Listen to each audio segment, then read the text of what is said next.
Okay, so, all right, I'm on the horse and I'm riding. What the hell does that mean? Well, all right, every single time Dr. Phil airs, right, which is, I don't know what their schedule, as far as Dr. Phil in the J world, because it's so weird. Okay, I think that maybe they might stop airing Dr. Phil. Oh no. They're not going to stop airing the Dr. Phil show of my segment. But I'm just like, okay. So people come from out of the woodwork, from the past, coming through, and it hasn't happened in a while, but just the last day or so, people that I haven't seen in a while, whether they're coming through observing or they're messaging me and wanting to reach out and saying, oh, I'm thinking about you. I'm like, okay. I don't know where it comes from. But then I figured out, oh yeah, the Dr. fucking Phil show it aired somewhere. Probably on the West Coast, I would imagine. And so, yeah. And I'll tell you, that Dr. Phil show definitely has had some aggressive PTSD right afterwards because of the backlash. And it took me a few years to figure out how to respond to all of the bullies and the questions and the cackling and the intolerance. And I'll tell you, I definitely lobbed some grenades right back. And you can't do that. I mean, I can't do that anymore. I mean, let me tell you, I want to. When people come through and say shit, and I'm like, fuck, all right. I don't want to keep rehashing the past, but I do acknowledge that the Dr. Phil show did air, and I will give my response in a very intellectual and calm manner, and I will do a couple digs here and there because I deserve to. I mean, if you're going to dig at me, let me a little dig at you, but I still will not go back and forth with anyone. But I will respond publicly to what is going on during that day, the state of my existence at that point in time. So I definitely did respond on my page. And then it got me to thinking about education and all of the expectations around education and what you're going to get educated for. I mean, there's one thing to get general education, just to get a general idea of how the world works, but then there are specific specialties. There are emphasis, majors, things that you want to go and specialize in. And then why are you specializing in these things? Or are you just going to be a drone that showed that you finished something? Because now in this age of information of the internet, and I mean, it's nice to still be traditional, I guess, right? If you have a college degree with Harvard or Yale or Columbia, that's great. And people are like, yeah, I want to worship you. And that also has its limitations. So there's upsides and downsides to getting degreed out there, because then you are beholden to that degree and everything that it stands for, and you're not allowed to go outside those lines. I mean, there's a nice life in that if you are able to also go outside of those lines and do something that's completely opposite of what that degree entails. And so, anyways, I'm just going to go through my timeline here from the most recent instead of from the most earliest or whatever, because there's a lot, and I just know, I mean, to develop a lesson plan, it's a lot of work. So I'm just going to go through and weave everything together. There might be some redundancy, but that's okay. I don't care. All right. So when I'm thinking about the weather underground, which I was finally discovering, that's probably the type, the mentality, the era. Of course it was. My parents were born in the 1940s at some point, or 1940s, and then were radicalized in the 60s. I mean, obviously they adopted a Vietnamese person. I'm an orphan, okay? There's a lot going on back at the time, but I didn't really study too much around the Vietnam War. That was kind of shielded from me. Even the war movies. I hadn't discovered really Born on the 4th of July or any of the other war movies. I mean, I knew about that movie with Charlie Sheen. Not Platoon, but the other one. But anyways, and they were really violent Vietnam movies. And so I was shielded from that. I didn't know too much about what was going on in the 1970s, 80s as far as Weather Underground. But I was exposed to that whole Weather Underground through the Alex Jones world, because he's a right-wing activist. He was exposed to information that he felt he needed to go and warn the people about, because there was plans that were going on. And this is where things get kind of weird, because I wasn't aware back then. I wasn't born back in the 1960s to 1971. I mean, but then the 1971 to 1980 was when the Weather Underground. So here's the thing. So 1960s to 1970, there was the whole Vietnam War and the hippies, everyone's getting radicalized and all of that. And BLM, or Black Liberation Movement, or now today, Black Lives Matter. And so there that comes up. And so went from the war to BLM to then the Weather Underground, doing those domestic terrorism type of stuff. And that's from 1971 to 1980. And I'm like, I'm a child of the 80s, really. I mean, I'm a child of the 70s, yes, but I was raised in the 80s, and so much was going on when I was a kid. So imagine someone who's a teenager during that time, like a boomer, a teenager during that time of the 80s, or even in their 20s in the 80s, and they've seen some shit. And they're part of some shit when you think about it. And so then I'm watching these movies.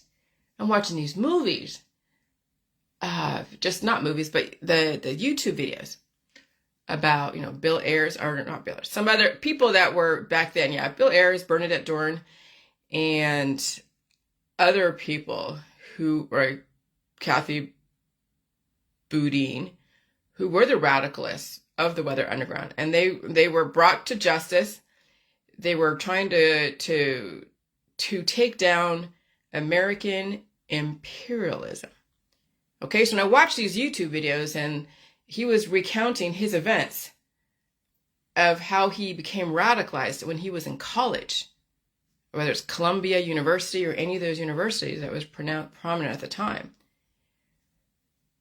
And he was only 18 years old. So who radicalized him to get to the point of where he then belongs to the Weather Underground to do those type of domestic terrorism? That's why I want to read the book Prairie Fire, because that was the mentality back then. That was around the Vietnam War. That was the other argument of why there were so many anti-war radicalists. And since I wasn't really too involved with the Vietnam War in my 20s and 30s, because I was just trying to survive and figure out what I can do with the rest of my life, it was when I entered into the conspiracy world did I learn the patriot side, the troops side.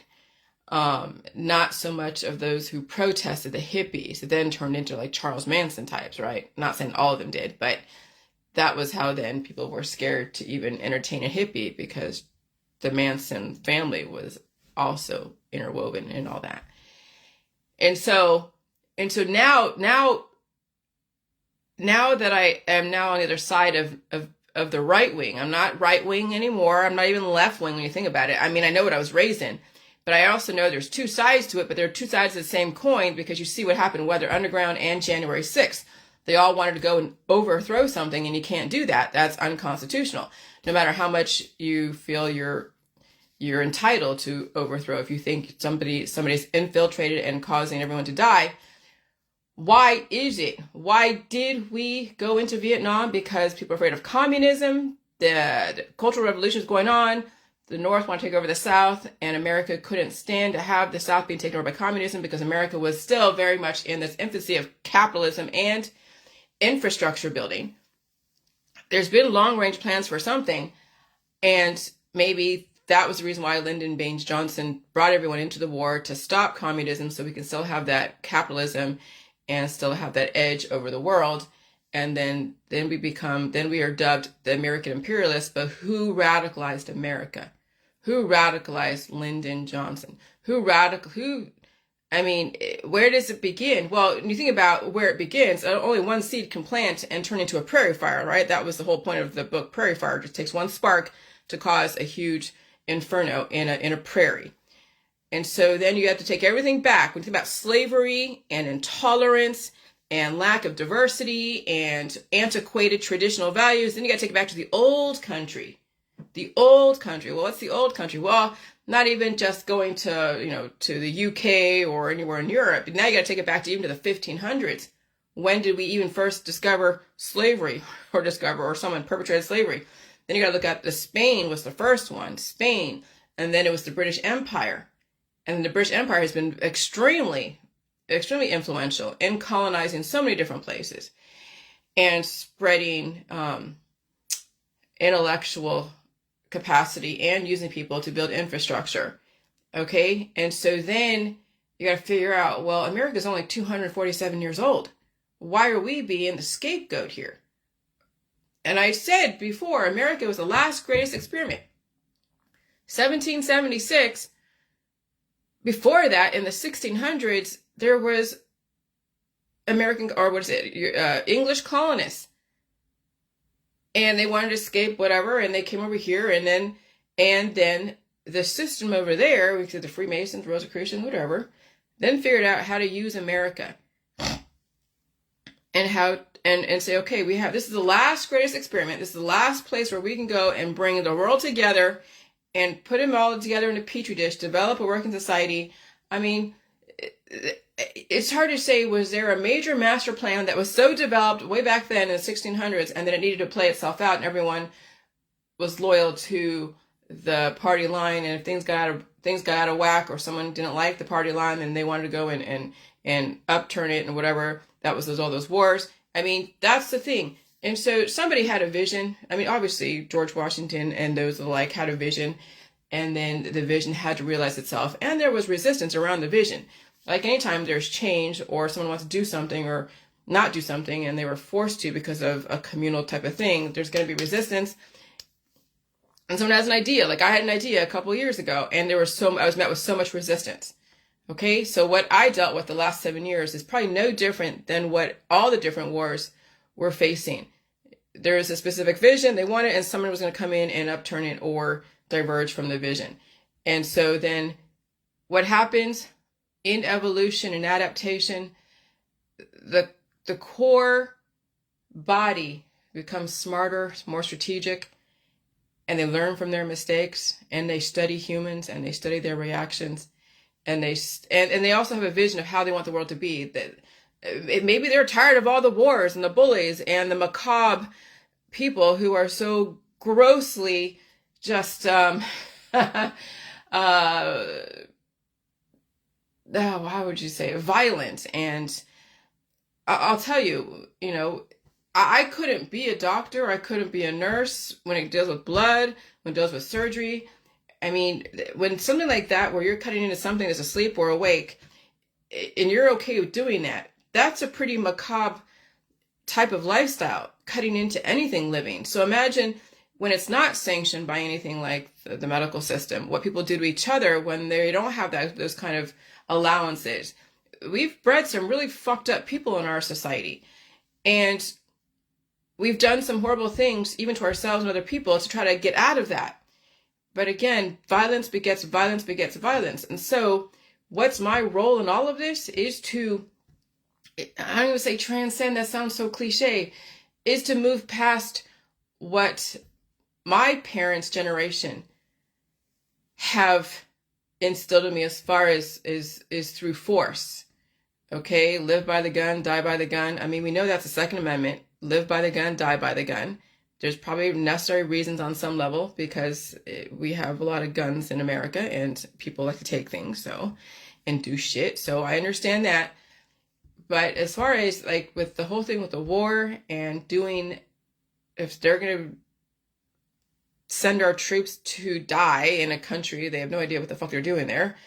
And then people want to raise awareness, and the only way to raise awareness is use violence, then that in itself will propose a lot of problems currently, because you're going to develop hate in people, but also you'll hurt people.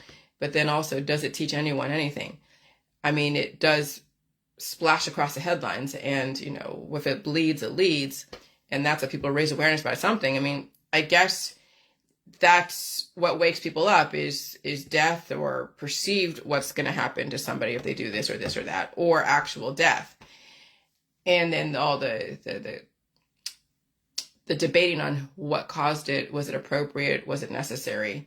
And so the system doesn't want that, because Kathy Boudin was in jail. She's one of the Weather Underground. A lot of the members went to jail. Maybe some did some kind of negotiation and figured out how, okay, if they were part of it, but not so much part of it, could they use their expertise or go into a field to learn something to give back in a very organized way through academia, through the sciences field. Okay? I don't know really what all the actual plans were, like with the Nazis coming over here and Operation Paperclip, and what kind of deals did they strike to be a scientist and do whatever. How many Weather Underground people were involved, and then what kind of programs were available at the time to say, okay, well, now we're getting away from the violence and no more Vietnam War. We're not going to conscript anyone.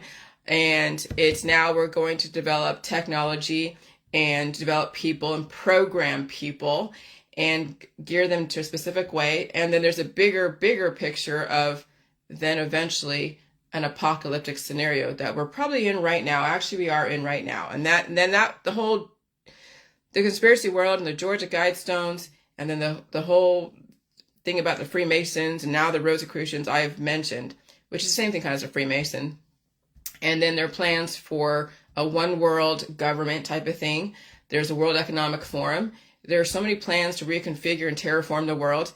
So then now that we see we've experienced all the different wars and rumors and theories and all this other stuff. Now we're seeing now we're watching things unfold.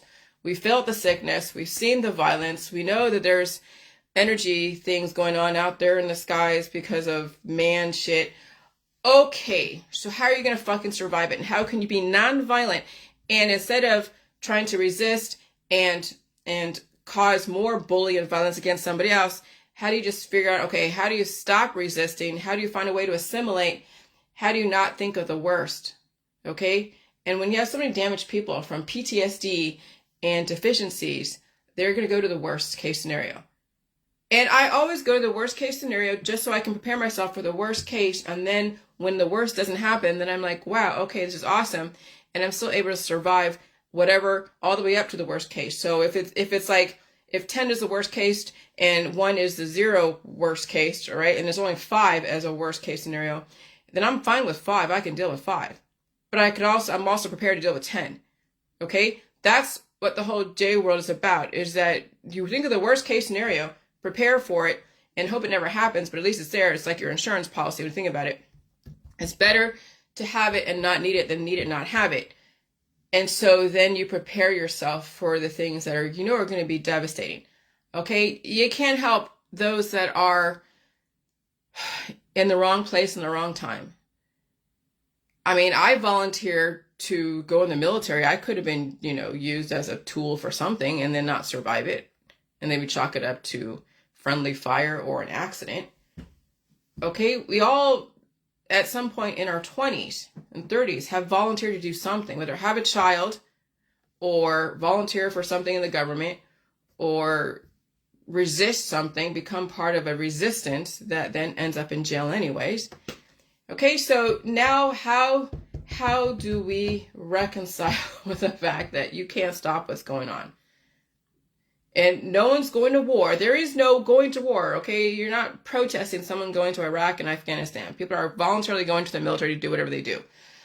We know there's military planes flying and doing stuff to conduct the atmosphere. Okay? It's what it is. So now the war is now in here. The war is not out there. The war is in here. That's what it finally all comes down to, is that there are things that will catalyze the war to happen, and some people are not prepared to fight the battle within. And that's what the whole Dr. Phil was trying to show people, is that I didn't wage war, but I developed a war myself to then win it and release the demons. And people were not prepared to deal with the war within. They were so busy trying to stuff the war back in. They were too busy trying to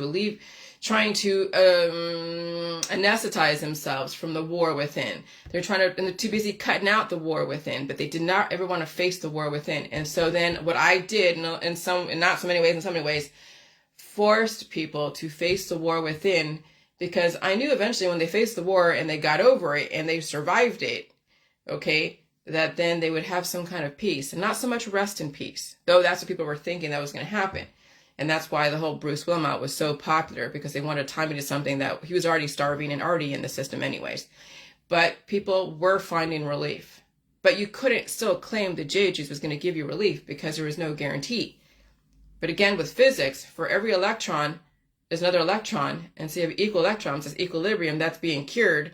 And so when you finally do so much J juice, right, and you're doing all those waterfalls, so you're not feeling more pain anymore, but yeah, you're shitting out J juice, and that's all it is just waterfalls, because your body finally just has electron for electron and it's cured.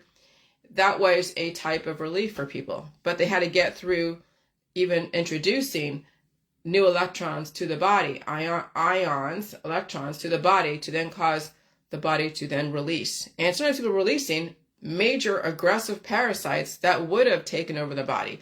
That's why everyone was examining their poop, because they were seeing long tapeworms or rope worms or little acorn nuts of little squigglies that were doing stuff, okay? And then eventually there was a relative equilibrium where there was finally peace across the land. And that's why some people loved me and some people hated me, because of where they were in that process. And so, yeah.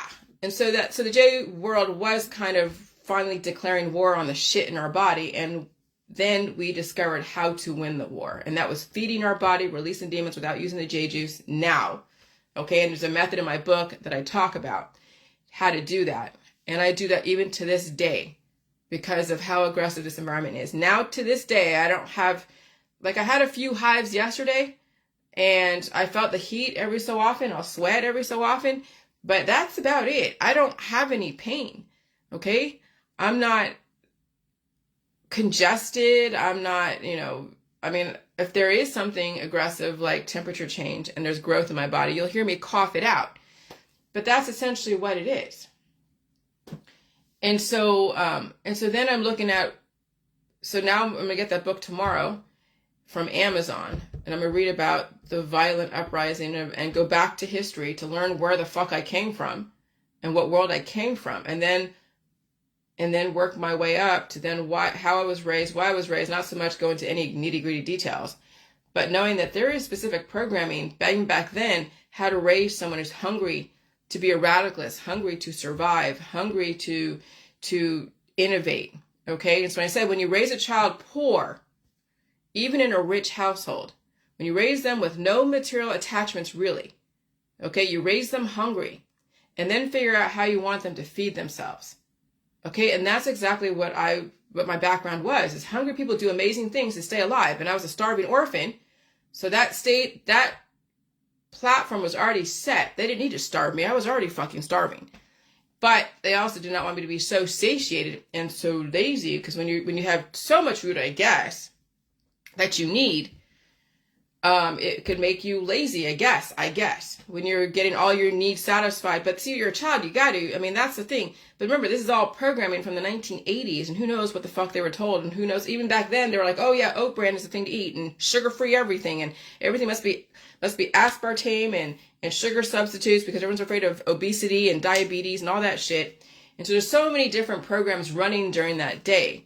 And my dad was in biotech selling all the latest and greatest supplements and protein bars and all that shit. He used to work for Shackley. So Shackley was selling supplements and protein bars. And we would get to taste some of the new products on the market. And they were chocolate. They were good. Okay?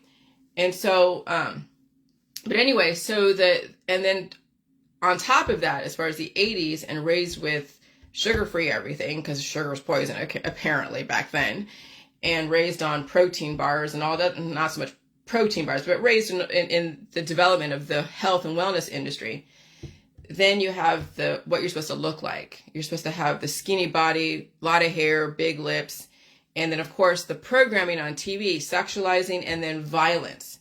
Sex and violence was the most prominent thing in the 80s, okay? And even in the 70s.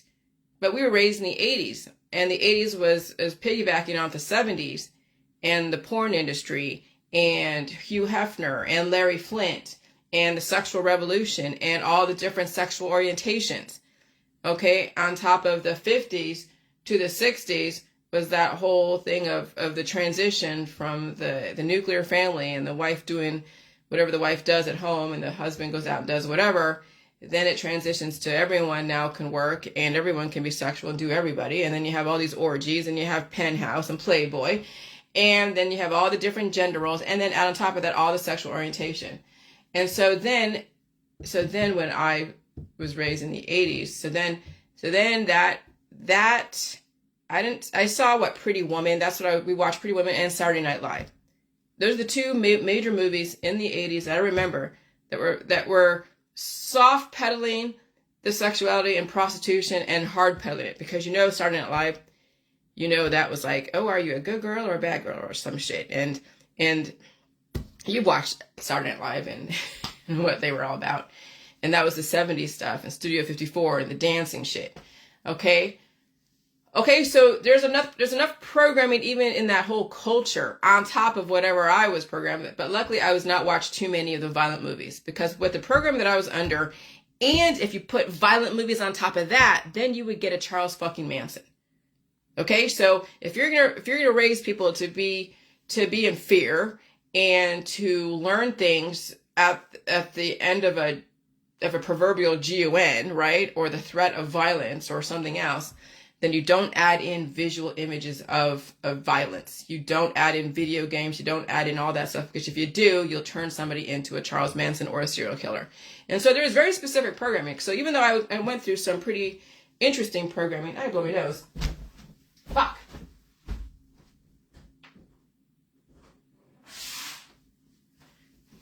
And even though I probably had a few feelings of like, oh shit, pick the knife up, put the knife down. In instances where nothing would trigger me, just something would come up and I'd have to pick the knife up and I'd put it down and be afraid to touch the knife because, oh my gosh, what am I capable of? Those feelings have gone away. So that's all gone. And then what's left, there is nonviolence. Because when you think about it, those were moments back in my 20s where I'm like, pick the knife up, put it down. And then never again have I felt that before. And in the last 7 years, releasing the fucking demons. And so you can't train a kid to be something, what I went through, unless you're a scientist and you've been trained in chemical modification and behavioral modification, or else you'll turn your kid into some psychopath. Because already the movies and the video games and the violence out there and the schoolyard all are programming your kid simultaneously. So then you just hope you give your kid, a chance to release those demons, because the programming has been set. It's just a matter of when is it going to manifest.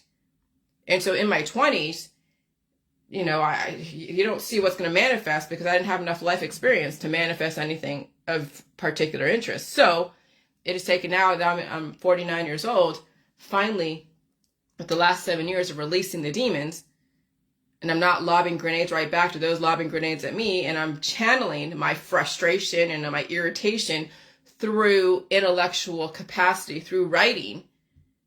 That's exactly what the system wants. But they have radicalized and fucked up so many families and so many people that it's hard to stuff the genie back in the bottle, so the genie has to wash everyone away. A waterfall, floods, storms, hurricanes.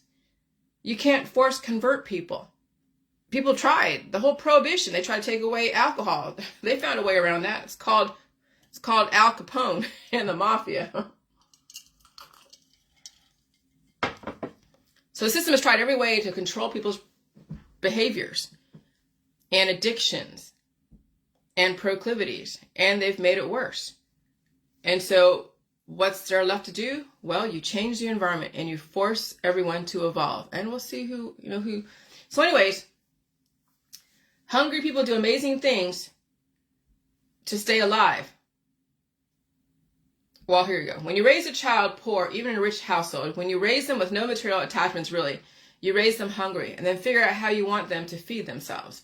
Hungry people do amazing things to stay alive, but that hunger can also backfire, because then the body's trained to starve.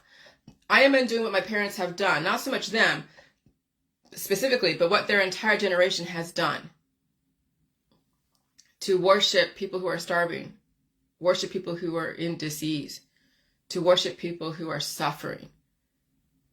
Okay, that's what my generation, or not my generation, that's what my parents' generation, and even prior or even, my parents' generation, because even after that is baby boomers. So my parents are silent generation, then there's baby boomers, then there's Gen X, and then there's millennials, or zillennial, whatever you call them. Okay, and so, I mean, we have right now millennials towards the end of the millennial, the newer millennials, that are still raised in the presets of the silent generation and the boomers. And so they're going to have to release those demons if they want to survive. Some will not survive the demons that were instilled into them because it was so pharmaceutical over so many years. That's a lot of demons to release. And so when you can't force someone to release those demons, they have to sit with them and find a way to manage them. And hopefully they have a nice life in the process of managing their demons and their disease. And so when someone came through yesterday and was snarky, right? Because when I said, oh yeah, people think I'm just, I just drink beer and sit on the couch and watch fucking TV all day. And so and I showed them what I did. It was a computer and all this other shit, right? Of course, somebody snarky, I'd be like, oh, you got a degree from Google University. And I'm stewing on that. I'm like, oh, I remember this. And so when Dr. Phil's show airs, and I'm changing and evolving, and I'm forgetting about the Dr. Phil show for a minute, when it airs, it brings back shit. But now, how am I going to react to what people say now? And it's all the same shit. You're a fool, or you don't have a degree, or you're not a doctor, or you're an idiot. I mean, it's all the same stuff. You see, humans don't really change, and they're all kind of cloned together with the same reactions. But how am I going to react to their same reactions, different people, but same reactions, differently? Well, this is what I wrote. Degree or not degree? That is the question. And I wrote this around 2 o'clock this morning. Not that it really bugged me, but I was awake. Shit, there's so much fucking shit going on in this environment. People are in pain. The environment is changing, okay? It's 56 degrees outside. It's fucking cold this morning. And it's going to be hot this week. So degree or not degree? That is the question. When the children of the 1960s went into education, getting their advanced degrees, they were radicalized to do a specific job and to do certain research and development. Why else would you get a degree in chemical engineering? Why else would you get a degree in psychology? Why else would you get a degree in any of the degree programs that were offered at the time in the 1970s and 1980s? Okay? So they were radicalized to do a specific job and to do certain research and development. If the children of the parents of the 60 generation wanted the freedom to undo what their parents have done or carry their vision further, they had to educate themselves. If they didn't want to end up exactly like their parents, they had to do something different. Okay, so education doesn't always mean that you get a degree and follow in lockstep. Education means when you educate, you learn something different. Doesn't mean you have to agree with it. You just learn something different. You observe somebody or something in their actions and reactions. You observe families. You observe the way people interact with each other. You observe even how you react and act to certain things. You observe even how you communicate. You're educating yourself. You're aware of the world around you. You're aware of everyone. You're aware, okay? And so they couldn't be completely brainwashed. I mean, we had to be brainwashed for a certain amount of time because you have to be aware you are being programmed to get rid of the programming. Biological and behavioral programming is very hard to get rid of when you're not aware of that's what it is. And so just being aware, just like a baby is aware of itself at some point, when you're aware that you have been programmed in body, mind, and spirit, you've been programmed in politics, religion, and science. When you're aware that's just a programming, when you're aware there are meanings being given about specific persons, places, or things, and ideas, and verbs, and adjectives, when somebody gives you a meaning around an energy that comes in your body or goes out of your body, what do you mean by a meaning? When someone characterizes something as good, bad, dangerous, poison, should be attacked, should be released. Okay, there's so many different words in the English language, and those words can be very deceptive if you don't understand how the words are being used. Okay, so that's brainwashing, is telling someone what something means and how you should respond to it. Now, it's good now to have 1,000 people out there with all the same issues and watching how people respond to those issues, and then look at their responses and look at the root of their responses. No different than all the herbs and extracts and detoxes and pills and powders and supplements. What is the intention? So they're all using different things in reaction to their disease, but what is their intention? What is making up those specific remedies? How would you even narrow everything down and get to the root of what the elements are and how aggressive they are, and what were they intending to do, and what is the intended outcome? Okay? And that takes a lot of critical thinking, even more than critical thinking. That's be able to break everything down to the most simplest factor, to the most, reducing things down to the most simplest, to the simplest thing. What is it? Oh God, fractions. What is that?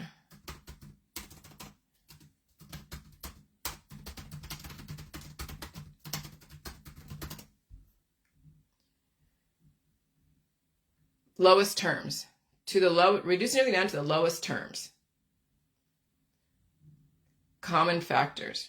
Okay? Reducing fractions, simple fractions. Writing fractions in lowest terms.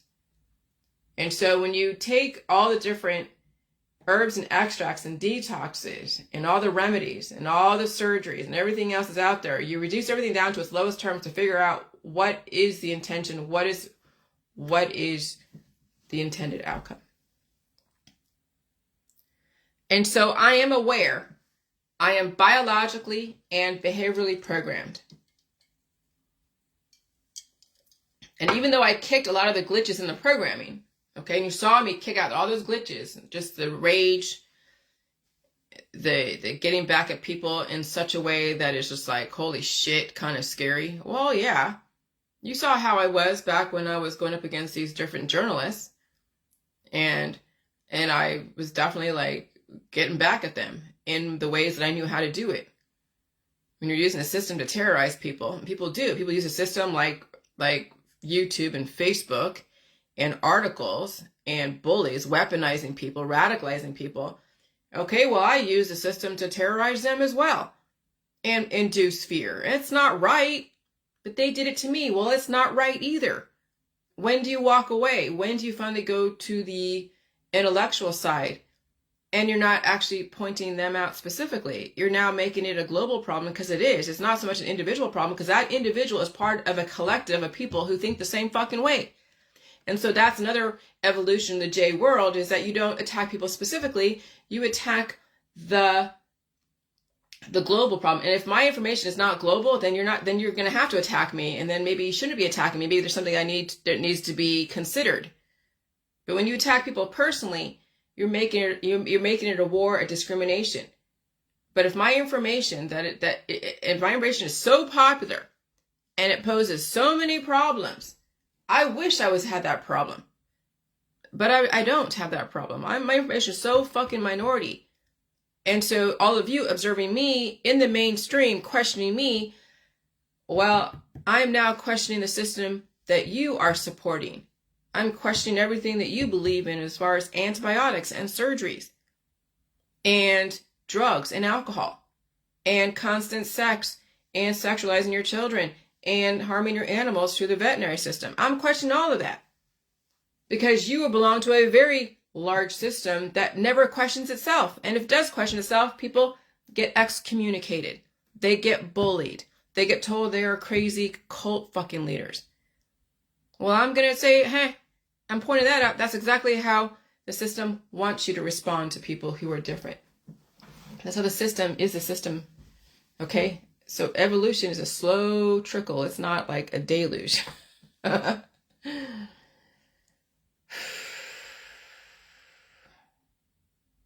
And so I'm aware I'm biologically and behaviorally programmed. And even though I kicked a lot of the glitches in the program, I still have the core program that will save my life. Studying, research, trial and error, and social independence. And so I don't need the world to entertain me. All right. I study the world. I entertain them. If they don't understand me from an academic point of view, yeah, then I entertain them. And so if you don't like my information, you think I'm stupid, then the only response you have is to resist. And when someone doesn't have the intelligence or the intellectual capacity to consider another argument, their only go-to is resistance. Because that's all they know. That's what happens when someone doesn't know how to understand something. And they don't want to know or understand something. So what do? They resist. And remember what we said, resistance is futile. So that's why I'm trying to understand where my parents' heads were at back in the 1970s through Weather Underground. I'm trying to understand my parents through the culture that they grew up in, what they were radicalized in, because they're not saving themselves right now. We're in a great reset. They're still buying into the medical holistic system. They haven't evolved from what they were radicalized to begin with way back in the 1970s and 80s. And it's everybody in that generation. A lot of them. So I'm intending to understand them. I'm not resisting them. I'm understanding why things happen to happen the way they have happened. Doesn't mean that doesn't mean that they don't make mistakes. Everyone makes mistakes. But it's not something that I want to resist. Say, okay, how do you fix the mistakes or veer in a different direction? And acknowledge mistakes were made or things that were intended shouldn't have been intended and they did it knowingly. But hey, you can't go back and change everything. Now you just got to acknowledge that this was happening. Epstein knew what he was doing was wrong. Ghislaine Maxwell knew what they were doing was wrong. So did all the different attorneys that bailed them out. Knew what they were doing was wrong. But they did what they did because they had an intention. They weren't going to out him until the time was right. And the time was right around the Me Too movement, when so many of those predators were outed. Weinstein, Epstein, Maxwell, and other people.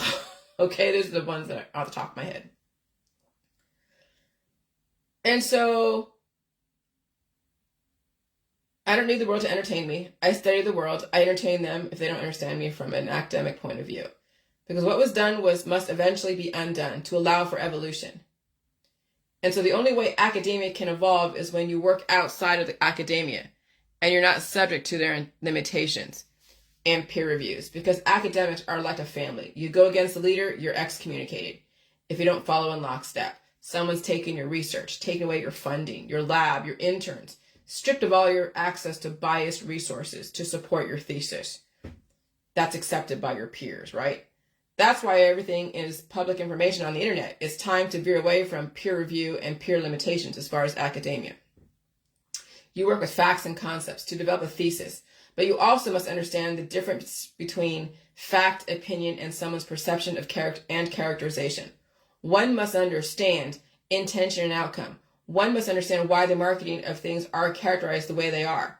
The intended outcome, what was being sold as the intended outcome.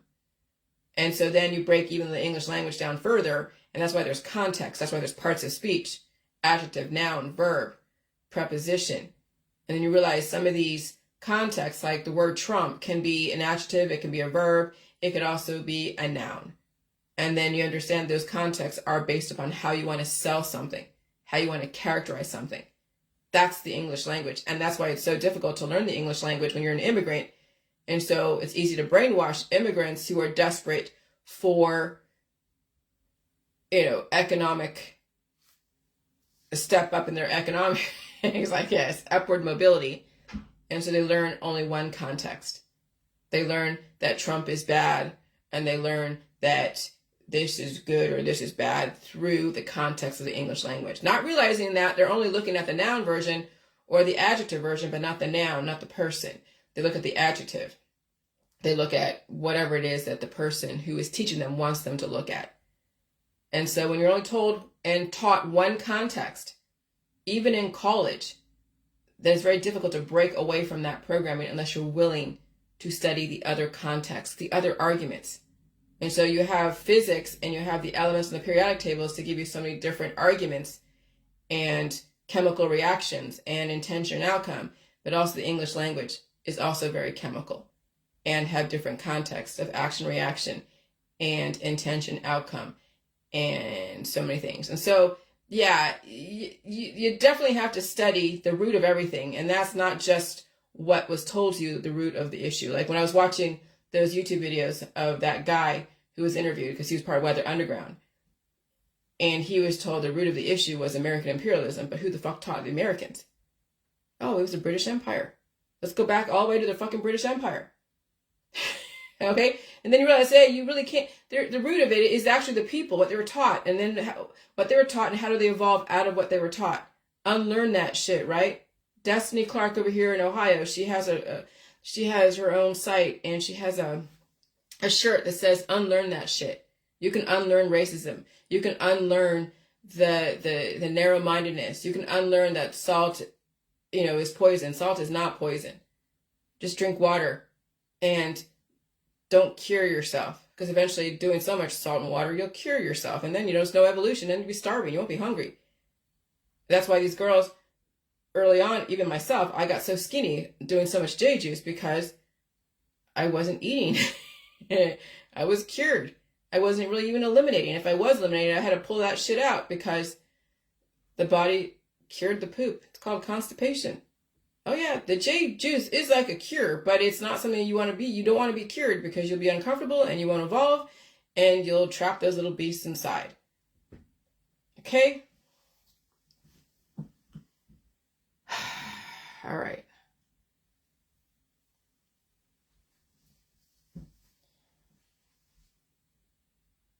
So studying. Traditional studying is not going to cut it anymore. Who's teaching you? What's their agenda? And what track are they on? Do you really want to end up like your teacher? But if you're a clone, of course you want to end up like your teacher. So while formal degree education is necessary for certain things, okay, such as research and development, scientists, whatever, using subjects, informal research is also necessary. So what I did with the J World back then, and I was doing experiments on myself using FDA-approved protocols such as salt and water. I mean, FDA would mean, because you can eat it. Salt and water is not fucking poison. Okay, it purifies. That's the intention of it. So I did a lot of research and development way back in the 60,000 person group. And even when I had my own website with my own forum that people were paying to be in, and I was updating it and all that stuff. Okay? And so, I had my own informal research and development. And it wasn't using we weren't using antibiotics either. We were not using any antibiotics. Well, we were talking about garlic oil. And so like that. And I got away from the garlic oil and the silver shit, the colloidal silver. I got away from all that shit, got away from the holistic system. And so no more holistic shit. And then we were using J juice, yes, as a cure, topical and internal, which is okay. But again, eventually you have to release those demons and you have to feel the pain of release. So even then using J juice was really not necessary anymore. Okay. And so we were doing our own research and development.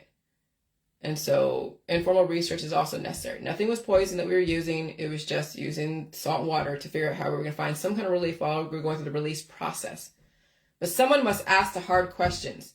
Why? Why are we advocating surgeries on people? Why are we selling the prescription drugs? Why are we relying on antibiotics, natural or synthetic? Why is it that no one wants to feel the pain of release? Why? No one wants to ask why. They all want to just follow blindly what someone says in the medical holistic energy healing world.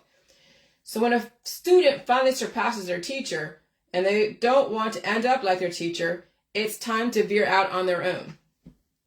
Okay? It's like you guys know where I'm coming from. You guys can do whatever the hell you want. I like to talk because I like to talk for me. If you want to listen, great. I'm not your teacher anymore. You guys know what you got to do. Now you got to develop yourself to figure out how to communicate the best way given your situation and what's going on in your world. And you guys are doing amazing. I'm fucking proud of a lot of you. Okay?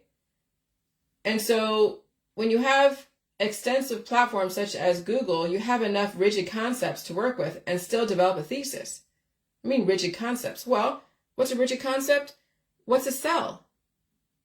What's the three laws? What's the three laws of thermodynamics? Those are very rigid concepts. Energy cannot be created or destroyed, only converted. Okay. When the energy converts, it loses energy. So when you're going through an energy conversion, you will lose energy, lose substance, and then you can't be cured because you'll die, or you'll die if you're cured. If you're at 100% equilibrium, 0 degrees. Okay. So that's the three. Those are rigid concepts, and you have to understand them. And they're said in so many different ways. You have to understand the laws of motion. Those are rigid concepts. Okay? And so you have enough rigid concepts to work with and still develop a thesis. So as long as you understand the laws of motion, the laws of thermodynamics, the laws of biology. I use the work of PhD graduates and research assistants. Thank you for all the information. Thank you for compiling it. I've done my own research and development, and now I'm using your information to build a thesis. But what I'm doing does require someone to be raised by very educated people to even know how to do this. Okay? Even though I don't have a degree, and I only have, when you think about it, I've had at least 3 or 4 years of college, I have $60,000 in student loans. $60,000 in student loans. Okay? There's my proof that I've taken loans out and gone to college, maybe not finished and got a degree because I didn't see it necessary. I was just getting the information to learn something and be exposed to those who are in different fields to learn what they were doing. But I have $60,000 in student loans. That means that I did something. I intended to learn something, and I'm giving back.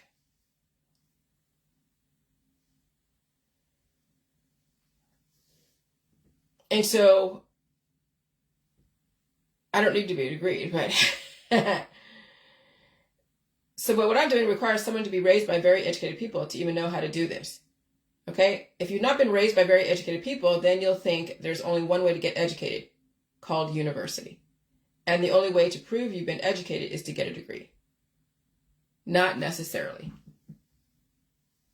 Many movers and shakers did not finish their degree because they had learned enough to do things on their own. Maybe Zuckerberg, and maybe it was, Gates. I'm not completely sure if they didn't graduate, but I think they didn't, but who knows.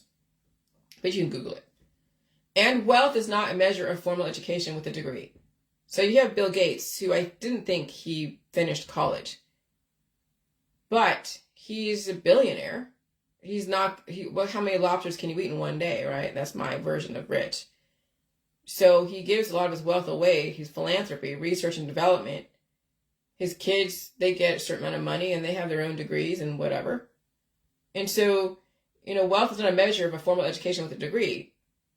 And so what I'm really saying is inventors don't always have to get a degree because they're limited by the fussy systems of dinosaurs in their field. So you don't have to, not everything that is evolutionary is going to make $1 billion.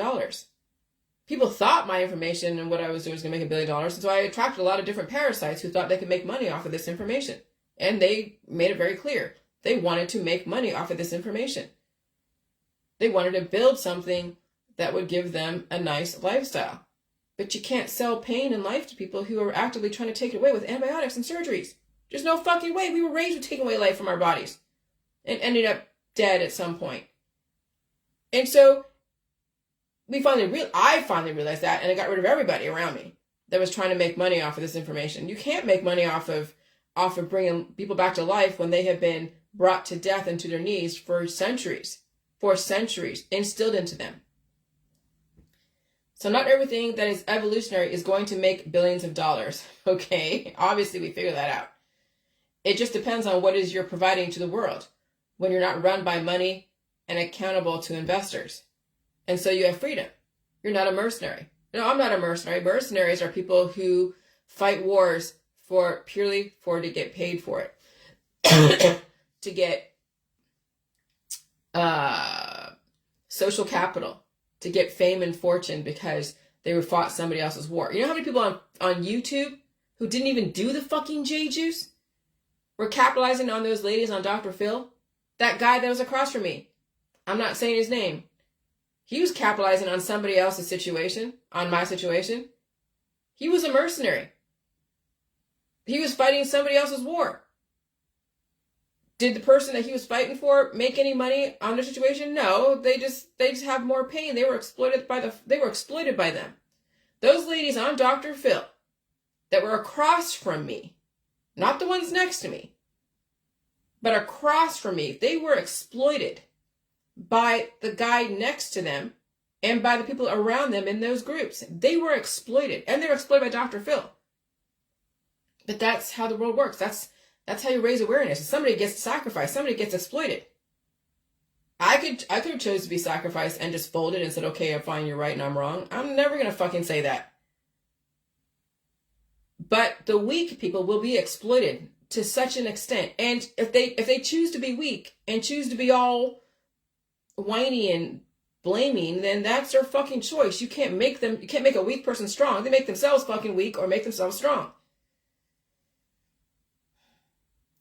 So yeah, mercenaries were those that are making money off of defaming me. The journalists, the YouTube influencers, they were mercenaries. They don't give a fuck about me or anyone else. They give a fuck about even the ladies on Dr. Phil. They could give a fuck.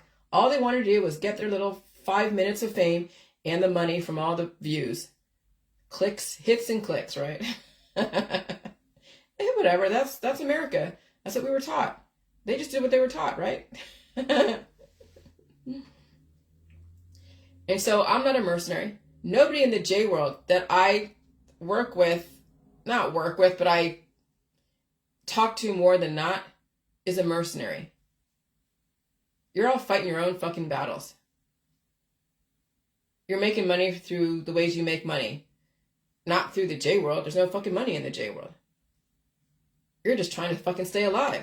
You're just trying to maintain what's going on at home so your kids can grow up to be relatively balanced and your wife or girlfriend is feeling like she has a partner in this, okay? There's no fucking money in the J world. What there is you having a chance to keep yourself alive during this great reset. I will never be a mercenary because you can't be a mercenary in this information. You can't. It's difficult to sell life and to sell people eating food when they have had food taken away from them systematically and they've had antibiotics shoved down their throat ever since they were a baby.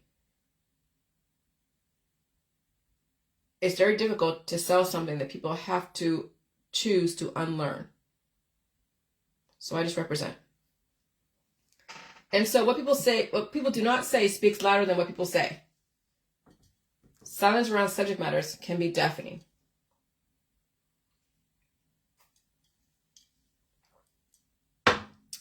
So I don't always look at what people say to me, even the trolls from the Dr. Phil people. I also see what they don't say. And so when I see what they say and also what they don't say, then yeah, I have no problem blocking and deleting them. And they will probably never really explore this information. They probably don't even know enough to even go to my YouTube account.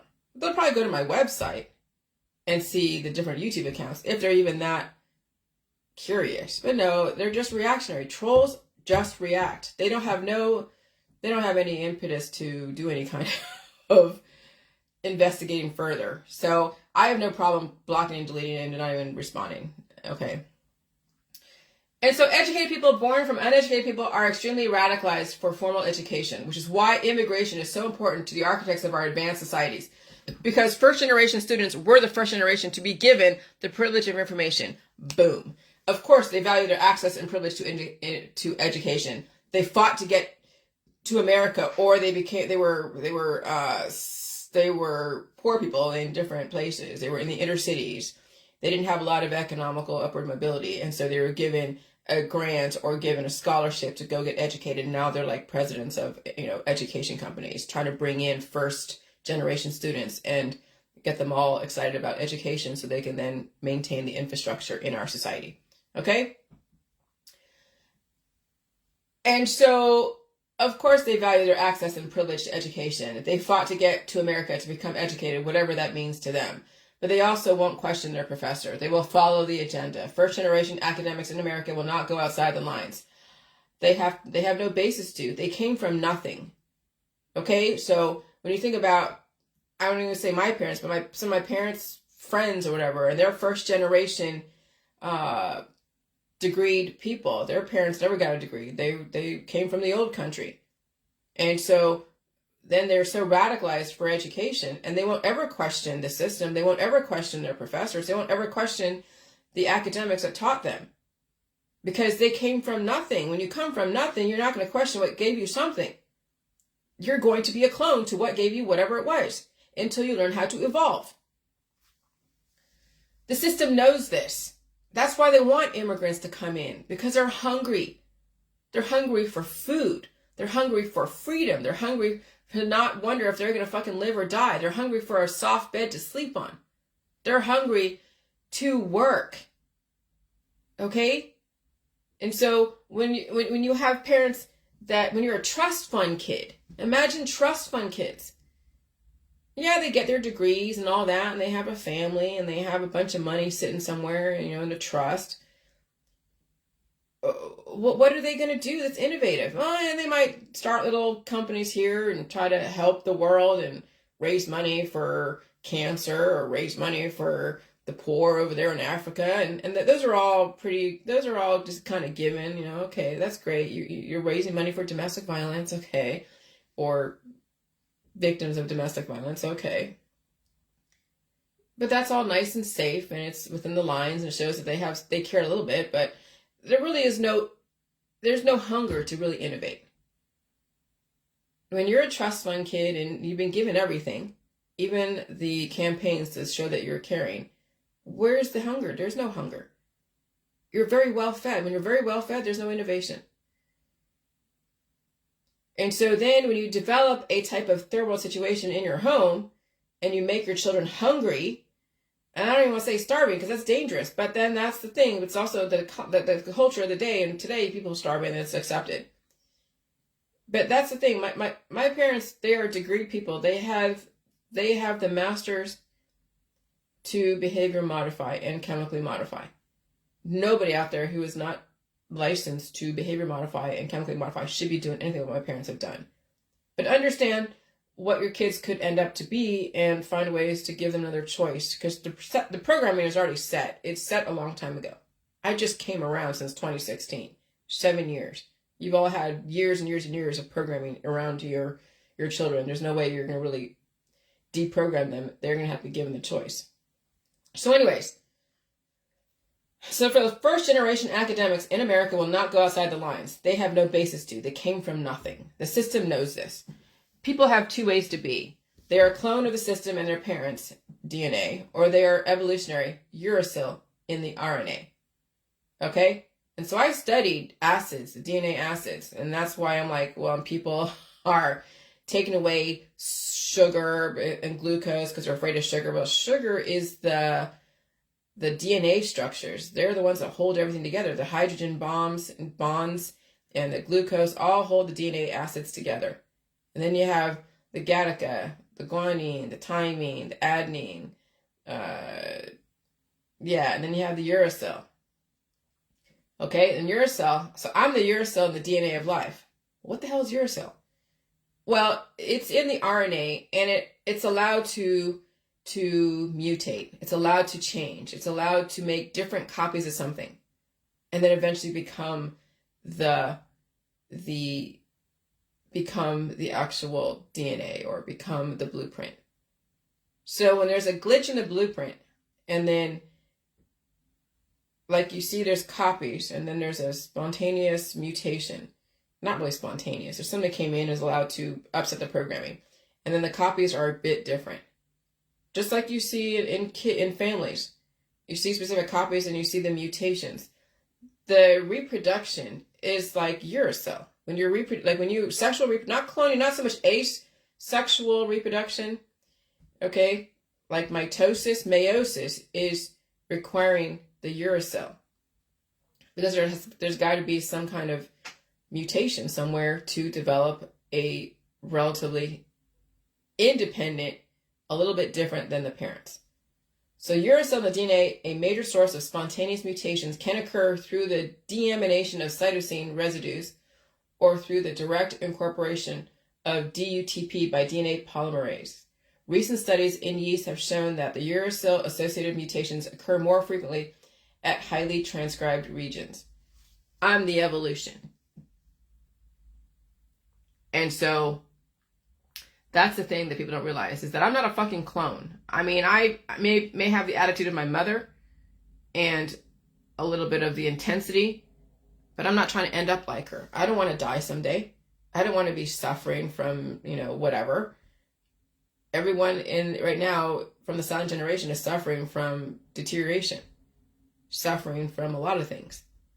Okay? I don't want to end up like them. I want to end up evolving and saving my own life. And so, yeah. So I'm the evolution. And so when war and intolerance and destructive macabre behaviors are bred into the population over thousands of years, remember Caligula and some of these crazy ass kings like Henry VIII and all of his wives and cutting their heads off? That's pretty macabre, isn't it? And it keeps getting reproduced in families. The system has to do a Control-Alt-Delete. Time for a reset. The system will force you to evolve because they know they cannot force you to convert. And when you choose not to change the way you see things, the way you react to things that are different, the system is fucking smart. They will force you to evolve. Adapt or perish, right? And so we have so much history around the world for autonomy, around the war for autonomy. People will be free to enslave themselves. If you can't fight for your own personal freedom, somebody will enslave you. Okay, and that's so true. And then live by the gun, okay. And so live by the gun, die by the gun, live by the antibiotics, anti-life, herbs and extracts, die by them too. Live by surgery, die by surgery. Live by ontology, die by oncology. I just live and release. I live to eat, I eat to live. I live to release, I live to retain. No attack. I live, I let live. I suffer through my own evolution, and I come out just fine.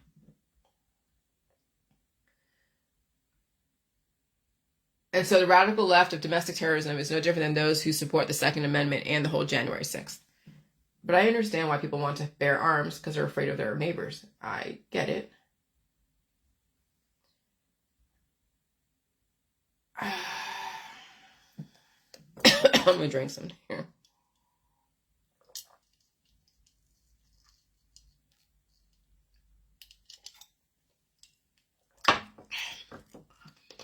And so I'm really excited. I cannot wait to read that book, Prairie Fire, because I want to know where this violence comes from. I want to know where intolerance comes from. It came from resisting intolerance, resisting different, mutually assured destruction. See, walking away is the best thing, but when you are trained to go to war, like I was trained to go to war for many fucking years, I went to war with everyone who lobbed grenades at me. When I didn't even realize that there was a war brewing in my group, my 60,000 person group, when there was a mutiny from my moderators, when I finally just released them and they developed another group, a faction that used the government against me. Oh, wow. I developed a mutiny. That was mutually assured destruction. But also innovation came out of that. So innovation can come out of war. All right. And so I guess bloodshed had to happen, right? When someone is mean to you and they corner you, you have to come out swinging and defend yourself. When's the right time to walk away? How do you know you haven't been gaslighted? Does developing loyalty and patriotism make blind followers? Does asking for blind allegiance put people in harm's way? Have people been gaslit in the past? When one person is gaslighted and you see them destroyed, another person responds, then you have a war. And you can perceive somebody being destroyed. Doesn't mean they were. It just means that you perceive them being destroyed. And that's exactly what happened in the Dr. Phil world. Was that people perceived that I was destroying people. But no, I just started a war in their body. They weren't prepared to fight.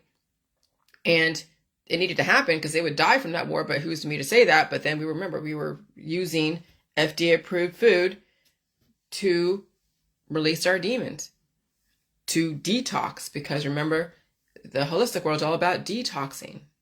Using sole, feeling the Herxheimer symptoms, herxing, right? What if everyone is a lesson of what to do and not to do based upon your belief system? What if we didn't have to convert people? Did the system force the Black people to rise up and commit violence to be heard? When people are set up to fight and go to blows with each other, both have to recognize they're being set up to fail.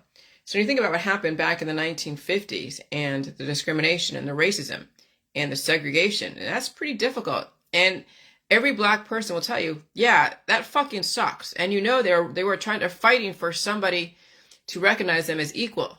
Okay? You gotta put yourself in the shoes of the black people and of the gays and the lesbians and of the Asians and any minority out there. But you can't force people to change. But even the system had to evolve to not allow the segregation, to not allow people to just string somebody up. And so that's why now we're seeing what happens when somebody commits those acts, like in the South, to somebody, and it's recorded on Facebook. So you're watching the videos of people chasing somebody and then destroying them. And they're put all over Facebook. So now you get the humiliation aspect. And then you have a reverse lynching when you think about it. Okay? And the thing is that everyone is subject to a type of virtual lynch mob if they don't understand what you're doing. And then that's why it's so important to refer back to science, to refer back to physics and chemistry. So that way you're not getting virtually destroyed and lynched by people who are ignorant about what it is you're doing because you didn't explain it to them. Okay? But as far as racism and sexism and all that, violence against people and places and things and sexual deviancy, well, yeah, some people have to go to blows. They literally have to do things. That's what the Weather Underground felt they had to do in order to bring awareness and to fight fire with fire. And when the system realized that you can't force people to go to war, you can't force them to go over there, and they had to stop the war and they had to pull out in 1975. Okay? The Weather Underground was from 1971 all the way to 1980. There were still systems that they didn't agree with. Even though the war was over in 1975, there was still residual issues and stuff, but the system could not handle any more domestic terrorism. They couldn't. So 1980 and on, that's when, okay, shit had to calm down. They had to go into now the rule of law. Not the law of the jungle, but the rule of law to govern the conduct of nations. So now you see where the Georgia Guidestones, getting rid of petty laws and useless officials and all that stuff. Read the Georgia Guidestones. That's the new Bible. Okay. When people are set up to fight and go to blows with each other, you have to recognize they're being set up to fail. Both have to walk away and not participate. It's when you respond, you enter into the war. But if you enter into a war, you better win. Choose your battles. Choose your battles wisely. When I walk away from the medical, holistic, energy, healing world of politics, religion, and science dogmas, because hindsight is 20/20, I remember the 60s. And then the Georgia Guidestones. And so intolerance comes from intolerance. Somebody's always waging war on life. When you have so many people, war always will be somewhere in the future. Less people, less reasons to declare war on somebody. Less dying, less reproducing, less competition, and less war. That's why we're in a scale down. That's why they're saying maintain humanity under 500 million in perpetual balance with nature. That's why you've seen the Forbes future maps. They're not huge land masses, and if they are huge land masses, they might be used for agriculture, they might be used for factories and for commerce. But where people will actually live will be on small little islands. They'll be in little areas through 15-minute cities, 20-minute countries type of shit. I understand when you are controlling a small population, it's easier to control so no one commits horrible things to each other, and it's easy to manage because you know how much deviancy is in the population. You know how many bullies and violent people are in the population who don't care about animals, who don't care about people and life and all that. And so when they're reconfiguring the land masses and the people, and they're trying to bring people up to a certain level as far as intellect and intelligence, then others that don't rise up to the level of intelligence and intellect and all that, they're going to be waterfalled out. They'll be gone with all the other useless eaters because they've chose to be a useless eater. They chose not to fucking evolve. They chose not to listen to indicators. They chose to stay in harm's way. Okay? So I now understand the vision of what Scallion and Edward Casey was verbalizing. And I get why maintain humanity under 500 million in perpetual balance with nature. Less people, less reasons to declare war on someone, less dying, less reproducing, less competition and war.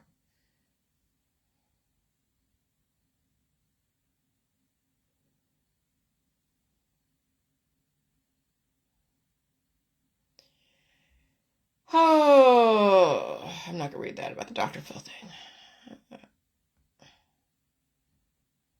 I'll let that stand.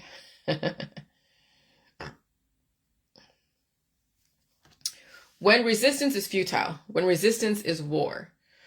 Resisting pain, inflammation, and disease means you are declaring war on your body. You have not learned how to walk away and release the war from your body. You have waged war and kept the war going, destroying your whole family because you're too proud to walk away from the war. That's why resistance is futile. That's why resistance is for the ignorant. They don't know what they're doing. That's why I walk away. That's why I also don't have animals, okay? And I know some of you have animals in the J world, and I understand that you guys have beautiful animals, and maybe they haven't been damaged by the medical system or the holistic system or the surgical system, and so they might have a chance to fucking survive this through all this stuff. And John, your animals are fucking gorgeous, okay? And so these are my views about slavery and stuff, and I'm not saying, John, you're enslaving your animals. I mean, anytime anything is kept, it's a type of slavery, but we're all fucking kept. But this is more of a global aspect of where I'm coming from, and I still think I love animals, and someone has to take care of them, right? So this is my point of view. Just so that's a little preemptive before I go into this. So that's why I don't have animals, because any animal I get is going to have damage to it, and I'm not willing to go through that process again with what I went with sugar. I mean, I miss sugar a lot. I miss sugar a whole lot. I'm not suffering from missing her. I know I asked my husband occasionally, Ted, do you miss sugar? He's like, fuck yeah, I do. And she was suffering on her way out the door. I'm like, yeah, I know. And believe me, that ain't going to fucking happen again. It ain't going to happen again. Not until the world changes. And it won't be for a while.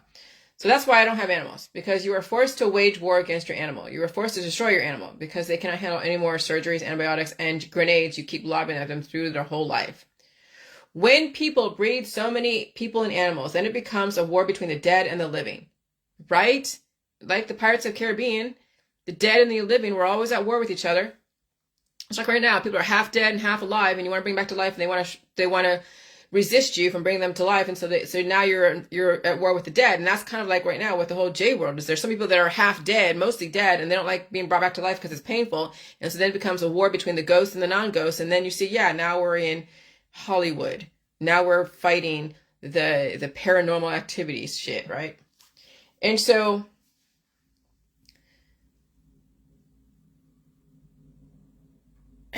yeah, because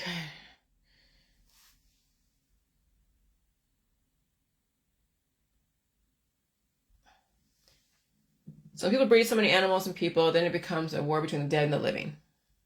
I walk away. I stay alive. And I don't purposely put myself in the position to destroy anything. I do not enslave animals or people. Slavery was started in the 16th century. It ends now for me. Okay? All right. All right.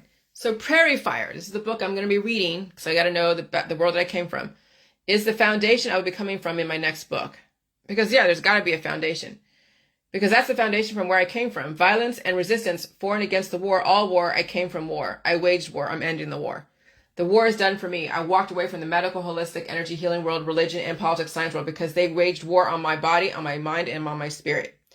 And then people become casualties of war in the morgue. All resistance is war. There is no winning when people are at war and resisting. If the system wanted to destroy you, you would not be here. The fact you're here means they're giving you a chance to save your own life if you have the tolerance and the evolution to take in different information than you're used to. Okay? So since I came from the background of violence and war and anti-war and war, and I waged war and I woke up the war and now I'm ending the war. And now it is representation. I don't try to convert anyone. I'm away from the politics, religion, and science stuff, the wars of that, away from the religious war, the science wars, and the political wars. That's all done with. Now I'm just representation, and I walk away from the grenades that are being lobbed at me. And grenades will always be lobbed at me whenever Dr. Phil airs and whenever someone gets wind of my information and has a perception. And if they're willing to just react like that, they're not going to be able to even hear my information. They won't have the fortitude, the intestinal fortitude to sit through my videos. And so if you can sit through my videos, you have the intestinal fortitude to understand shit because you want to, you intend to understand.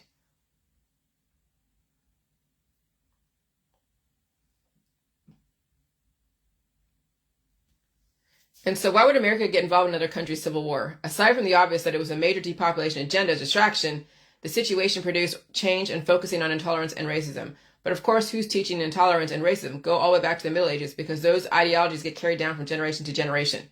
It's hard to take out the old country from people when they colonize a new land, mixing diverse people together. And so all the social upheaval in China or Vietnam or even in America was the perfect place to start a third world war when you think about it. So many countries during that time were going through their own civil war. Social constructs changing, dissidents becoming doctors. Now we have weather wars, information wars, Georgia guide zones, the future Navy map of the world, hurricanes. Okay? So you can read that about the Vietnam War. I'm not going into that too much.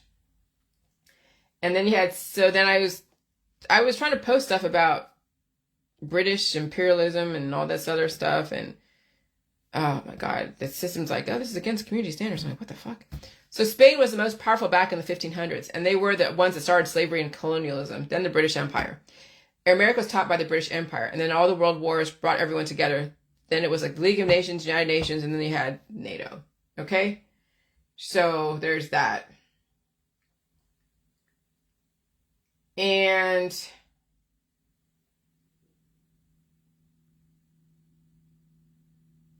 okay. We have a new hurricane in the Atlantic, and it's orange, and they're concerned about it, and it could be anywhere. It could be anywhere. And so I said, so what does it all come down to? Resistance is for the ignorant. Develop an alternative argument to support your thesis.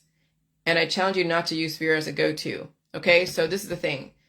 Since we're not conscripting anyone into war, all right, so you can't use that like, oh gosh, people were sold to go to war because of 9/11. Remember 9/11? That wasn't just like, okay, a ritual of 2,000 people being sacrificed to kick off the New World Order.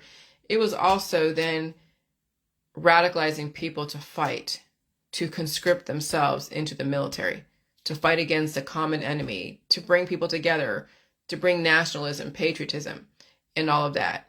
And when you think about the Afghanistan, Iraq, and Iran, they were never the enemy. Okay? It was just, we were all gaslit. They never found the bombs over there. They may have destroyed Osama bin Laden, but it was like, okay. And so now we're not out there mobilized, and if people are mobilized, they're just going to go there and do whatever they do. But we're not actively at war with any specific country. Now the war is within yourself and your community with ideologies and surviving. And so what does it all come down to? Resistance is for the ignorant. Develop an alternative argument to support your thesis. And I challenge you not to use fear as a go-to or walk away. How can I promote an argument around the world of immortality and facing pain without using fear as a tool? Today, after releasing my demons, going through 7 years of pain and suffering on and off, I feel amazing. My immune system is open, I am evolutionary, and I can learn very quickly, and I'm excited about the world I live in. I mean, and so you'd have to really have gone through some pain and suffering and find a way to articulate and understand why people do what they do. I'm telling you, all of us have different ways of communicating our disgust. Because at first, what is it? The truth goes through 3 stages. First, it's, what is that? First, it is ridiculed. Second, it's violently opposed. Third, it is accepted as self-evident. And so right now, people are in the ridicule stage and they're in the violently opposition stage. And I was in the violent opposition as far as virtually responding. And then at some point, I realized I couldn't change people. I can only represent. And I had to stop responding to people who were resisting me because then it was just pointless. And so then I accepted it as self-evident. I had to represent. I could not resist my resistors. And so how do I respond now to, how do I offer the argument around immortality without using fear, like, oh my God, you're going to die someday? Because people already expect that. So that's not a fear to them. They just don't want to die today. Okay. I feel amazing. My immune system is open and I am evolutionary and I can learn very quickly. And I'm excited about the world I live in. And after releasing my demons, going through 7 years of pain and suffering on and off, I feel fucking amazing. Okay, so eventually there is going to be peace across the land, but it's all individual. And so for me, I have peace across the land in my body, mind, and spirit. Doesn't mean that my husband does as far as his world. Doesn't mean that the guy next door does in his world. But eventually when everybody releases their demons, okay, even if it's like 90% of the people releasing their demons and they're not reacting and bullying and resisting, there's going to be peace across the fucking land, right? But that is something that's going to happen gradually. That doesn't happen like that because you've been raised in war, raised in resistance, raised in antibiotics, and raised in surgeries, and raised in macabre ways of reacting to cancer, disease, and chronic illness. So when you're raised in that, that's going to be very difficult to unlearn that. So then it's going to take a while for that to catch on to the general population.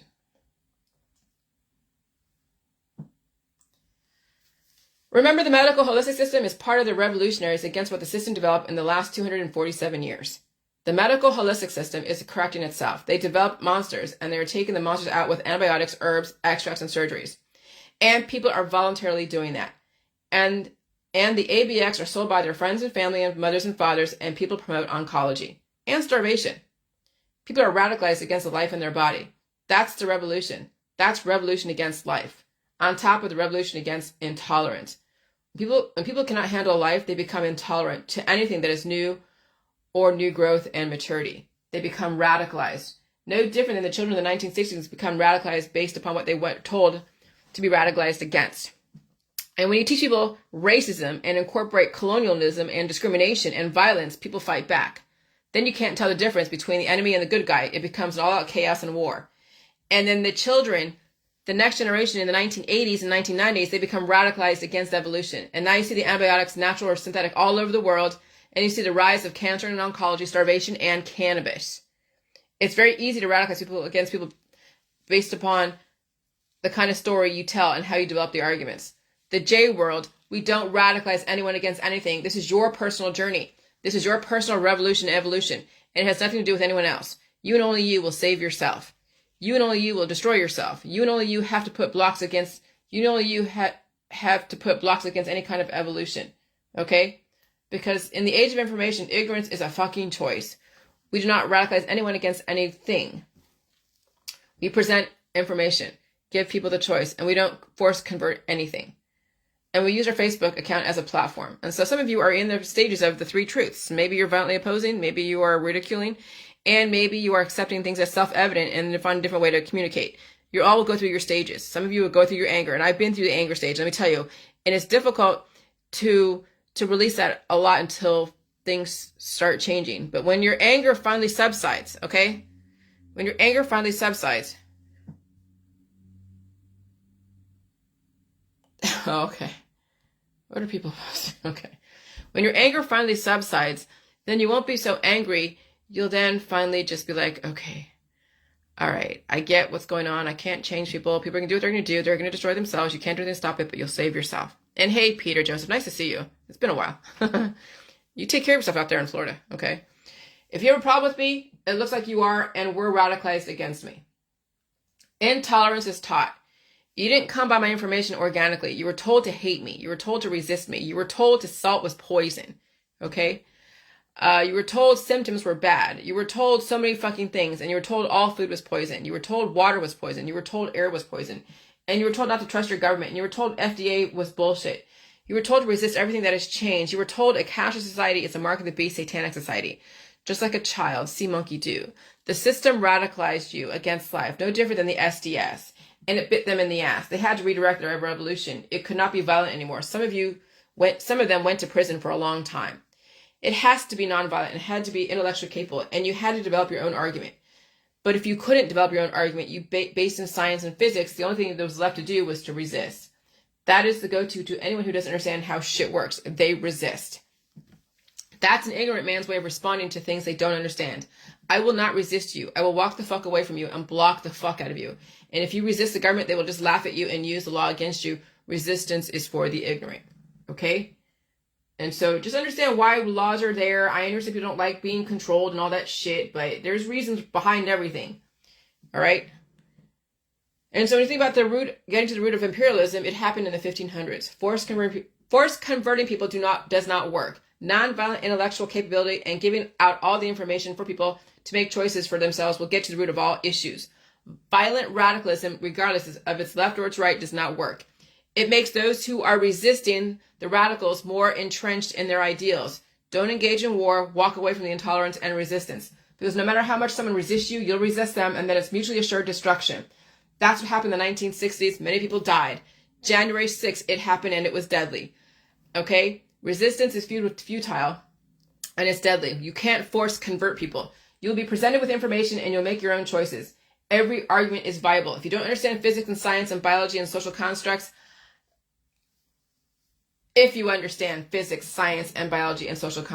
every argument is viable.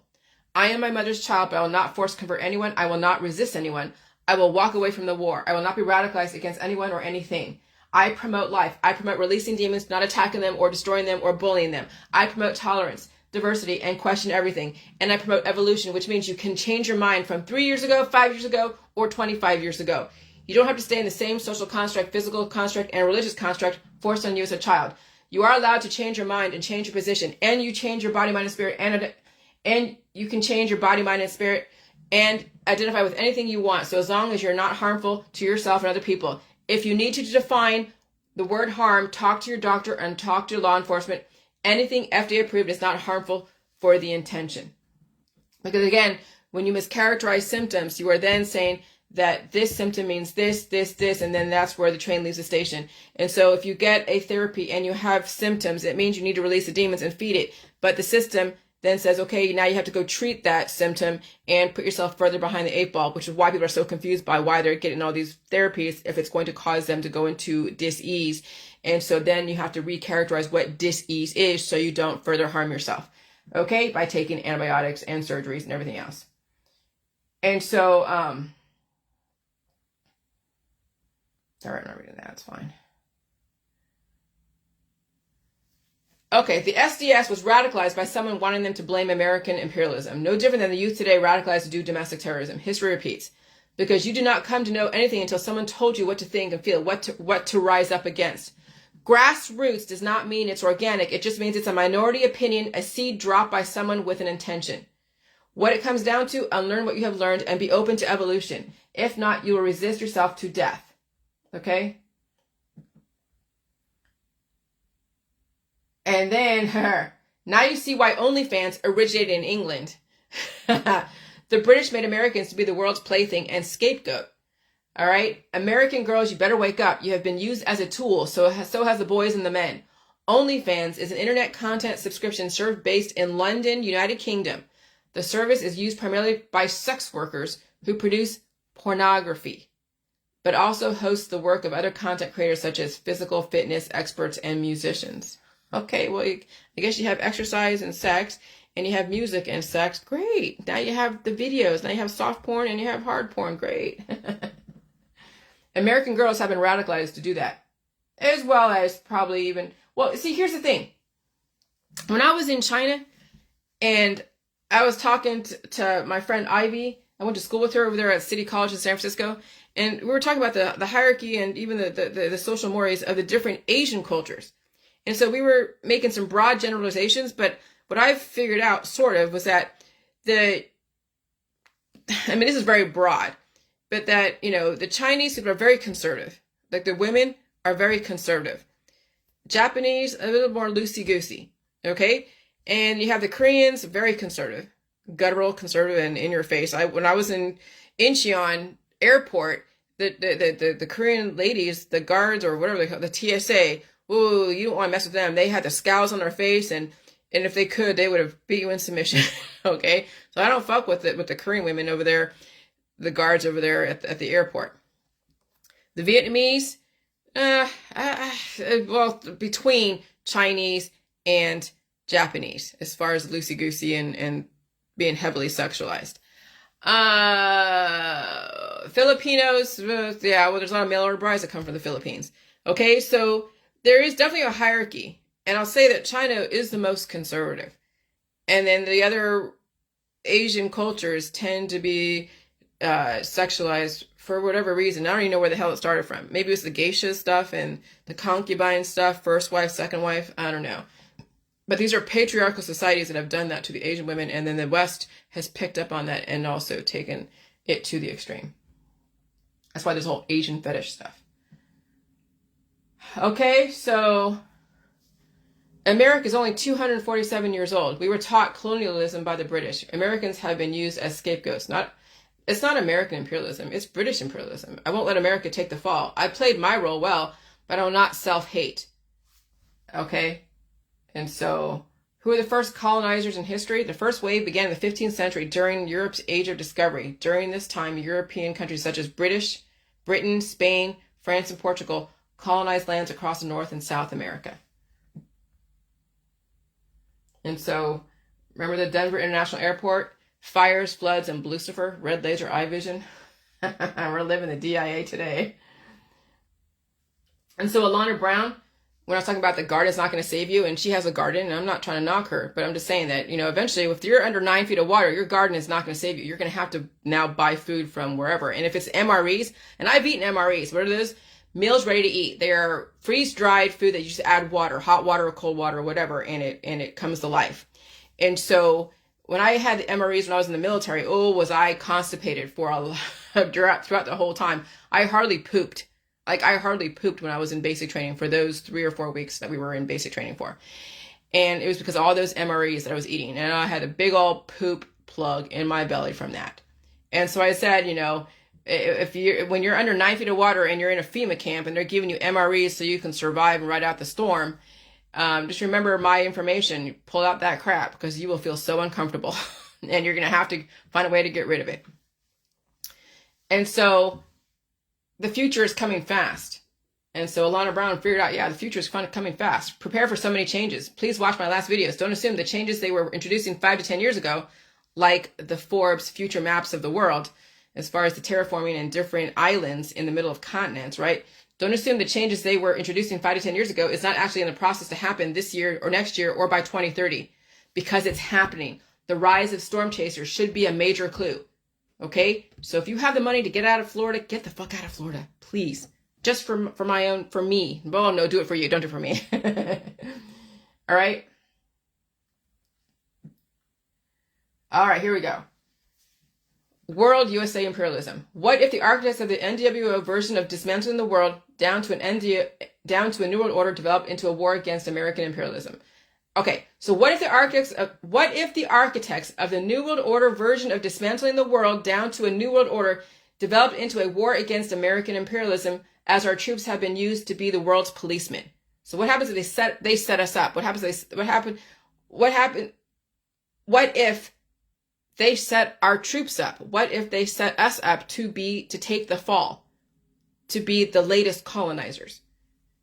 No different than programming your women to be Madonna or whore and punishing her for being one or the other or both when it's convenient. Is the USA used as a scapegoat to blame for world domination today? Then, i.e. Lahaina, Hawaii. When you see these memes about Oprah and Bezos and all the American movers and shakers with billions of dollars, and they're not going to live forever. They're not doing the J world. They're getting so much privilege for carrying out the agenda.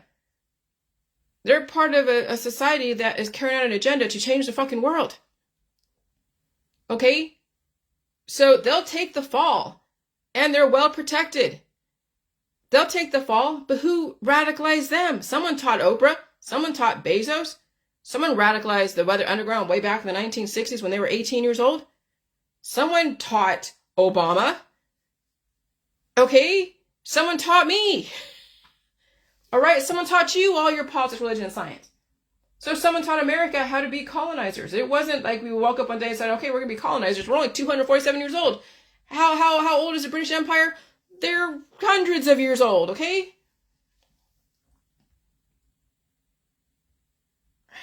So when you stop resisting, your ability to prognosticate and survive the changes will increase greatly. Prognosticate means predict future outcomes. Some of you must physically move because you are on the ocean or very near the ocean or on an island which could be inundated by tsunamis. So right now I wouldn't want to be on an island or a peninsula or anywhere near large amounts of bodies of water. I mean, I'm about an hour away from the Great Lakes, from Lake Erie. I'm an hour away. So if there's a big tsunami of the Great Lakes, well, well, yeah, because of a meteor or something. Well, I don't know. All right. Okay.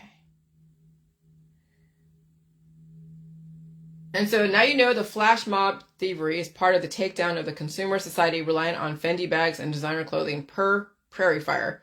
Domestic terror. San Francisco, New York, LA. The children of the weather underground have been activated ever since 2020. Okay, so they're reenacting that. Those in 2020 when they're doing all those riots and then all these flash mob thievery. And then you have the, what else? Yeah. The takedown. It's the takedown. And so they've been activated in so many different ways. And so I'm taking my part of carrying out change in an anomalous direction. Conservatives and liberals are alike deserve the chance to survive all of this. If you can get out of your own way. If you can evolve. See, non-discriminatory. The J world has never discriminated against anyone. I do not support ignorance, antibiotics, surgeries, or violence against a person, place, or thing, or microbe. I walk away and release my demons. Okay? So then there was something, I forget, that's right. There was something in that article. I didn't read all of it yesterday because there's so much. But they were saying that basically the precious metals and the cash and all the baubles and the shiny stuff is not going to be important anymore. Food is going to be important. Food is going to be important. Remember, you cannot eat money, cash, and gold and silver metals. And then John says, well, you can convert them. Not when there is no place for them. Okay? So if the only way to buy food is through digital currency, it doesn't have to be crypto, but it could be through your bank account. Because remember, just because you have an online banking service and you're not using cash, you're using a card, doesn't mean you're using digital currency like crypto, where it's being traded and inflated and then pulled out from under you and sold and bought and sold. No, what I'm banking on is the U.S. economy. And you can say, oh, it's weak, it's strong. I don't give a fuck whether it's weak or strong. I'm just using the U.S. economy, the U.S. dollar, because that's what I use. I'm not going to go and play crypto bullshit. Okay, so if the only way to buy food is through Walmart, and there's no mom and pop shop, and I'm not buying from someone's garden because it could be under 10 feet of water and it's not enough, and you never know what's going on because we're in a climate change, so you could have weird seasons that are not predictable, so you could have a fucked up, garden because of seasons changing. And so that's fine, people have gardens, but what I'm saying is that when the only way to really buy the food that you need, because you're under some kind of weird climate change and gardens are not really necessary at the time or appropriate, you're not going to go buy the food and then sell it to somebody.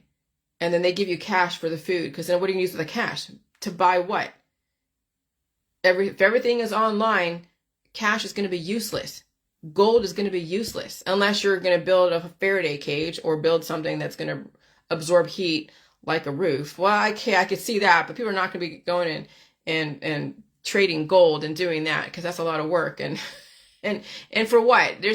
I live in sort of an inner city over here. It's not going to really be DEW, but if you're out there in the middle of the sticks and you're out there in areas that the system wants to go and redevelop it through biodiversity or something else, then you might be subject to DEWs. And even if you're the only one that survives and everyone around you is all decimated, there's no guarantee you're going to be able to live there. Yeah, you survived DEWs, but there's no guarantee you're going to be able to live there because you can't live in a hazardous zone. Then you have eminent domain.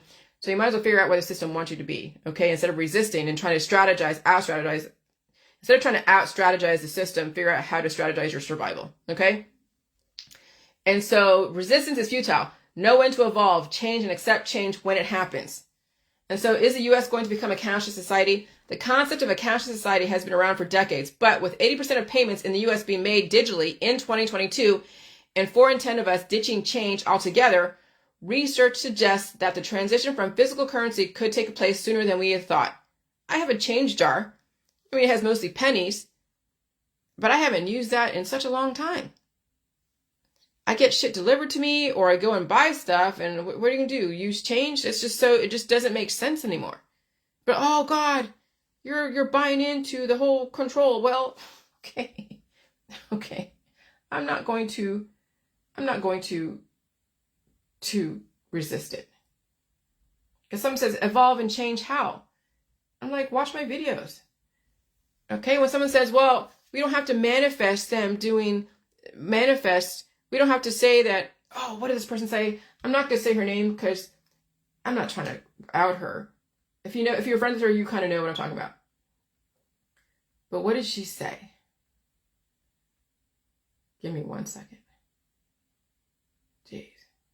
Because there's a lot of resistors out there. And I understand resisting, but at what point are you going to be like, okay, it's time to stop resisting? Okay. She goes, I'm seeing a lot of this coming. That's coming. Largely false decrees with conjecture evidence at best. This is exactly what the powers that were want. Interesting. We are immeasurably powerful manifestors who, by staying mindful of what we do want, can bring about a truly amazing reality for all of us. We can choose. Okay, so this is how I responded to that. Because she responded to me, I was nice to her. I mean, tit for tat, and we weren't rude to each other. We were just being polite, but tit for tat. I said, which means you can manifest that there is no enemy. There is nothing to resist against. You can manifest anything you want because all resistance is futile.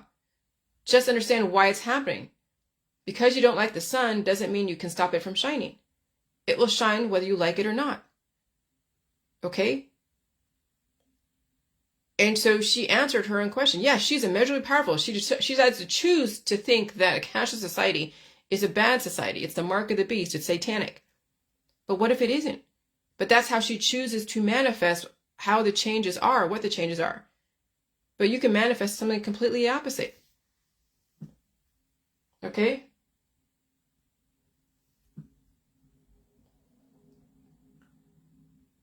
And so, all right, hold on just a second.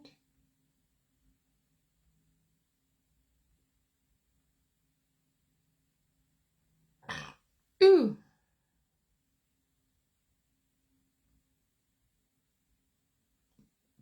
Sorry, I lost my place in here.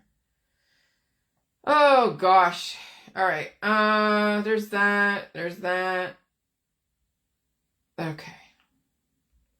So then I said, oh yeah, that was it. Wow. Huh. All right, so there you go. So that's really it, okay? So when you figure out where you came from, and you're where you came from, your family, your little family that's alive today, and even that's not alive, is just a blip on a longer timeline. And you have inherited your politics, your religion, and your science dogmas. Okay? If you don't like the politics, religion, and science dogmas that you're in right now, you have a chance to change them and assimilate to the changes, and also in the process transition and evolve, and still keep your core values, but figure out how to way to assimilate to the changes and still incorporate your core values and still stay alive. Because if you're dead, it's not going to make a difference anyways what the hell you're resisting or not resisting. Death is final. Okay, so if you want to stick it to the New World Order, if that's your intention, then you got to stay alive and stop resisting. But you'd have to embrace that you'd have to do things a little bit differently. And you may even have to physically move from your location because it will be underwater at some point. If not sooner, then it will be later. And it will be in your lifetime. And if you plan to stay alive, potentially indefinitely, and using my information to help you do that, you have to be in areas that could potentially be far safer than other areas. Nothing is 100% safe.